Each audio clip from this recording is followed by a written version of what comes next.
Before we get in today's video, I just have to share two exciting things with you. First, you can now get a free membership to Made to Homeschool. If you are unfamiliar with Made to Homeschool, it is an online homeschool community. Before, we had memberships as low as $4.99 a month, and you could get a 1-week free trial. And while we've done away with the lowest tier membership and the 7-day free trial, you can now just get a free membership to join the community over at Made to Homeschool. There are a variety of ways that you can be encouraged and inspired and engage with other homeschool families, ask questions, get advice, and so much more. So if you're interested in claiming your free membership for Made to Homeschool, I'm gonna put the link right in the description box below. There are, of course, options to get into some of the higher tiers at a low price, but I love that anyone can join Made to Homeschool completely free. Second thing I wanna share with you really quick is that if you caught my video a few weeks ago, I shared with you that among other things breaking and things happening, my printer broke and I could not get it to work. I've had problems with my printer in the past, but usually I'm able to figure out how to get it working again, and it just was not happening. Well, I did actually get it to work, which I'm so excited about, because while I was excited to try maybe a new printer and not have to fiddle with my printer so much every time I go to use it, or every once in a while when I go to use it, I'm happy that I don't have to spend the money on a new printer right now. And one thing that I liked about my printer is the HP Instant Ink, which I did mention before in that video, that it just kind of reads when I'm low on ink and they send me ink and I just pay one price a month, no matter how much ink I use. And I do love that I don't have to go to the store and buy ink or even think to go online and purchase it. It shows up before I need it and then I just swap it out.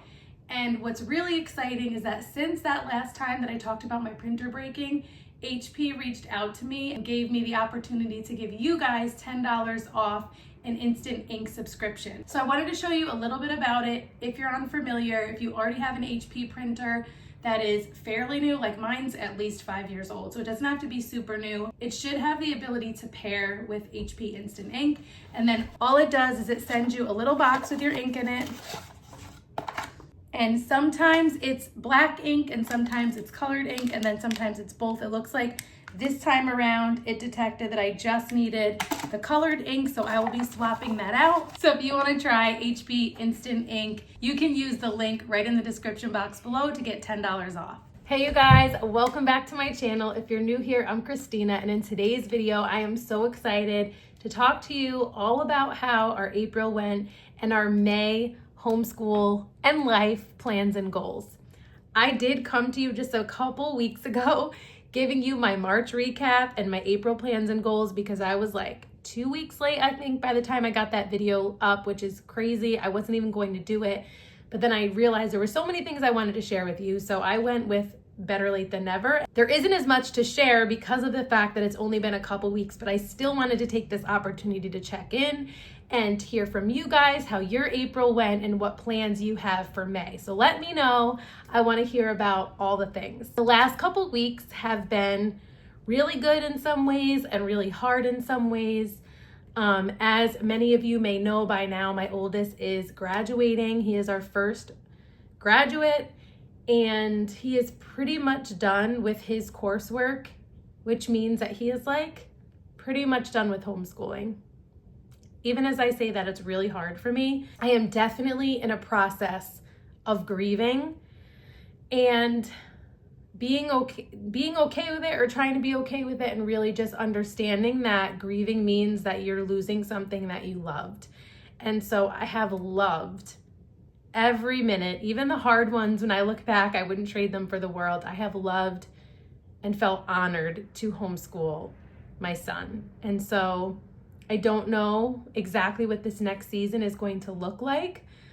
He is currently working full time, and that is his plan for right now. I don't know what the future brings, but I am confident that the Lord does.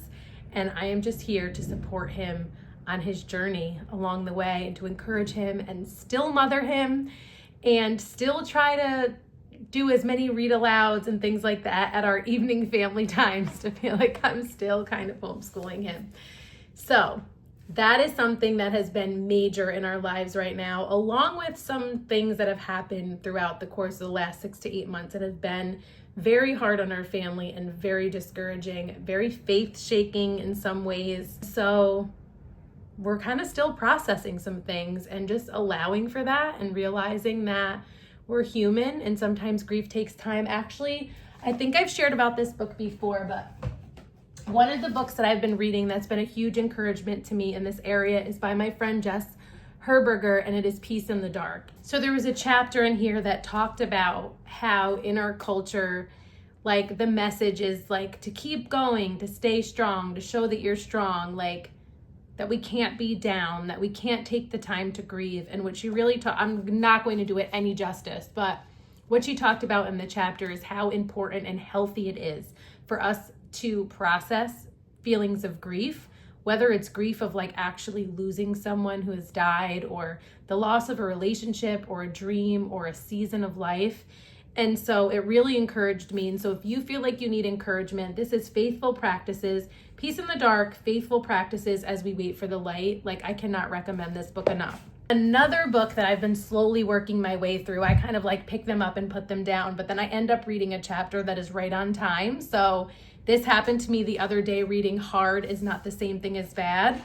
And I forget, I guess my bookmark is not in here, but this chapter was exactly on time as well. And this was When We Can't Escape the Hard, Looking for God's Goodness When We Feel Stuck. And oh my goodness, that chapter was exactly what I needed that day when I read that as well. So 2 books that I've been reading that I'll be continuing to read are Hard is Not the Same Thing as Bad and Peace in the Dark. So I will link those down below if you need some encouragement in those areas. Something that we've been reading as a family during our evening family time is Little Pilgrim's Big Journey. We did part 1, and we did it the same way where we're reading 1 chapter a night during our evening family time. And they are beautifully illustrated, abridged versions of The Pilgrim's Progress by John Bunyan.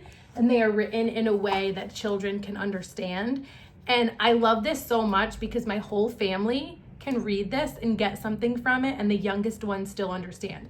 This still speaks to me and ministers to me every single time we read it. It is so well done. Then what I did with the first one that I just didn't even think for some reason to do it the second one, but my 6-year-old brought it up the other day, is I also got the audio version.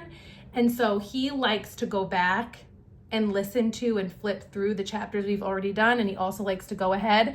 And at first I was like, no, you need to wait for us to all do it together. And then I was like, why am I going to stop him from doing this? He's totally into it. He loves it. And it has so much spiritual truth in here. And it's such an engaging story. So we've been doing this as a family, but they've also been doing the audiobook over and over. And they also have the coloring books. These are like one of the most beautiful coloring books I've ever seen because they are the actual sketches from the illustration. So they're gorgeous. And so they can go through, and while they're listening to the audiobook or while they're listening to me read, they can be coloring, or they can just color them whenever they want to. But I really love the coloring books as well. And then my 13-year-old has been reading the full version of The Pilgrim's Progress. This is the Legacy Edition. It is annotated, as you can see here. There's illustrations in here, and obviously this goes much deeper, and he's loving it. So he's continuing to read that. They've been spending tons of time outside playing on their Beiju build, playing on the trampoline. I got them a couple like new features for their Beiju build, nothing huge. I do eventually want to get like the swing arm attachment that will allow it to have swings as well. But we did get like a swing seat for one of the main parts of the Beiju build, and we also did get like an upper platform so that there's like 2 play platforms for them to like hang out, climb, and play and all of that. So they've been spending a ton of time outside, which is really good for everyone. I've been spending more time outside, although my allergies have been horrific. I love this time of year, but the allergy stuff kicks my butt.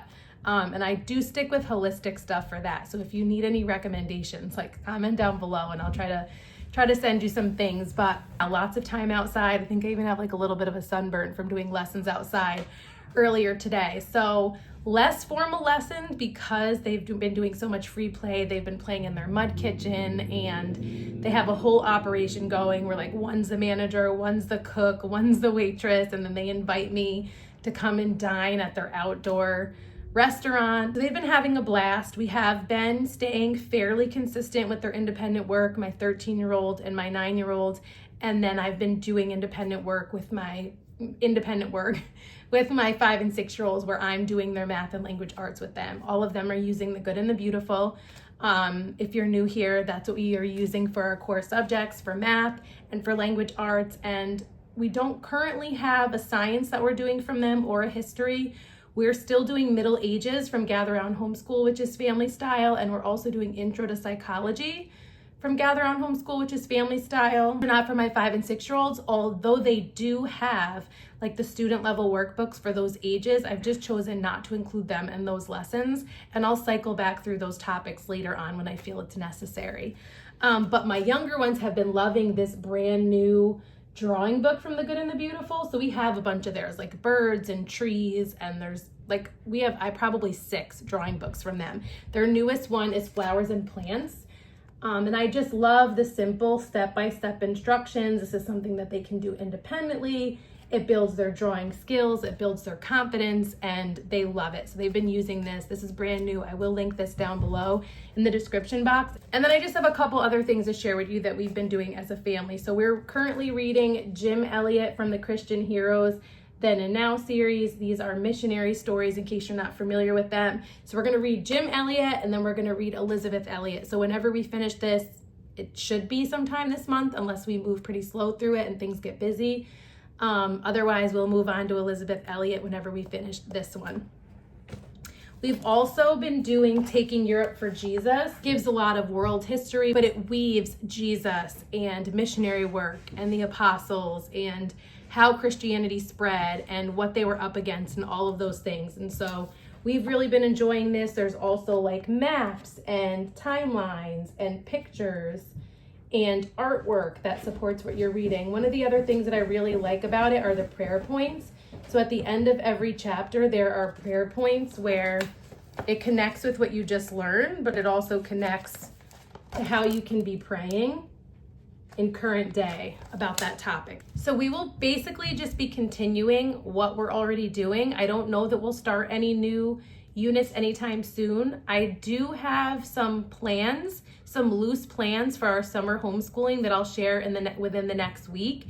And that really will be more what we'll be moving into whenever we finish this stuff that we're already doing, whether it be this month, June, July, whenever it is. Things will be finishing up very tapered off. Like Taking Europe for Jesus is going to definitely go through next school year. It's pretty dense and we really just take little bite-sized pieces at a time. So yeah, if you're interested to see what we'll do as we finish these things, then just be on the lookout for that summer homeschool plans video. Something that I just got for myself is Sandra Van sent me this life application Bible. I used to have one of these and it just got so beat up. I have it somewhere, but I don't really use it because it's literally falling apart. But I love that these study Bibles have commentaries and maps and descriptions of the books of the Bible and give you context, like historical context and meaning of the words and little short bios on some of the people from the Bible. So I am really excited to dive into this because I've been using my journaling Bible, which I really love, but I feel like I want something that helps me study a little bit deeper. So I'm going to link this down below in case you need a good Bible. I also love that they call this like comfort print. So it's not like large print, but it's not fine print. And I think my husband is probably going to really like this too because he's been struggling with fine print lately. I'm really excited to use this and just dive in a little bit deeper to my own personal Bible reading. And I'm sure there's stuff in here that I'll be sharing with my kids as well as I read, as we read it at family time and all of that good stuff. So as far as travel, we are embarking on a pretty intense next 6 weeks of travel. We slowed down quite a bit in April. I had the pleasure of going to the Rooted and Renewed retreat by Jamie from Simply Living It. If you know her, she's amazing. We've become friends online and have wanted to get together in real life for years now. And when I saw that she posted the retreat, I had the opportunity to go and it was absolutely incredible. But then things have kind of slowed down since then, which is a really good thing. My birthday was in April, my anniversary was in April.